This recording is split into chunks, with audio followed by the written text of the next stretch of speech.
Discrete uniform distribution definition इसकी क्या है? Let X be a discrete random variable then it's said to have a discrete uniform distribution if probability mass function probability x is equal to 1 over n।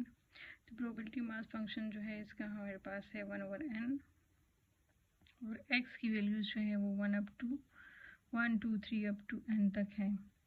Formula इसका क्या है कि 1 over n है where p of x जो है ये probability of discrete values है और n हमारे पास क्या है? Number of values in the range है और इसका पैरामीटर हमारे पास n होता है।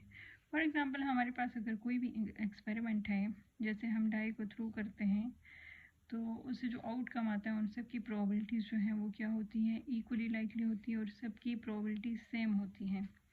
जैसे कि हमारे पास डाई में जो है 1 2 3 up to 6 तक वैल्यूज़ होती हैं, तो हर एक के अगर होने के चांसेस जो हैं वो सेम होते हैं, इक्वली लाइकली होते हैं, यानी कि 1 के अकर होने के चांसेस भी 1/6 होते हैं, 2 के भी 1/6 होते हैं और 5 के भी अकर होने के चांसेस जो हैं वो 1/6 होंगे। तो इस तरह से अगर हम लोग कार्ड्स को ड्रा करते हैं तो हर एक की प्रोबेबिलिटी जो है वो 1/52 होती हैं। अगर क्लास में भी मैं किसी को रैंडमली उठाती हूँ तो हर एक की प्रोबेबिलिटी क्या होती है?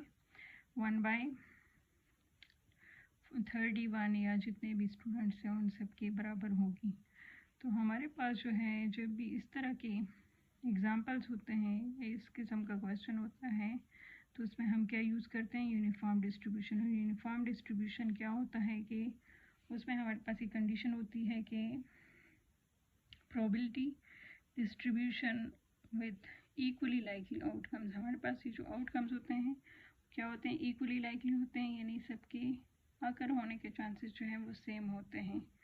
द आउटकम आर डिस्क्रीट, और ये हमारे पास ये जो आउटकम होते हैं वो क्या होते हैं? डिस्क्रीट होते हैं and have the same probability. Properties की प्रोबेबिलिटी मास फंक्शन की हमारे पास क्या है कि probability of x is equal to x is greater than और इक्वल टू 0 होती है। और दूसरा हमारे पास क्या है? चूँकि ये डिस्क्रीट डिस्ट्रीब्यूशन है, हमारे पास यूनिफॉर्म डिस्ट्रीब्यूशन जो है वो डिस्क्रीट भी है और कंटिन्यूस में भी होता है। तो डिस्क्रीट में हमारे पास जो है क्या होगा? Summation p x is equal to 1 होगा। इसका प्रूफ अगर हम लोग करें तो हमारे पास क्या आएगा? Summation probability x is equal to x। तो यहाँ पे प्रोबेबिलिटी मास फंक्शन जो है वो हमारे पास यूनिफॉर्म डिस्ट्रीब्यूशन का 1 over n है, तो हम यहाँ पे 1 over n पुट कर लेंगे। चूँकि ये हमारे पास कांस्टेंट है तो 1 over n आ जाएगा और समेशन जो है वो एंड पॉइंट हमारे पास जो है एंड पॉइंट जो है वो n है, इसलिए यहाँ पे n आएगा। तो n और n कैंसिल हो जाएगा और ये इक्वल टू 1 आ जाएगा। तो ये प्रूफ हो गया है।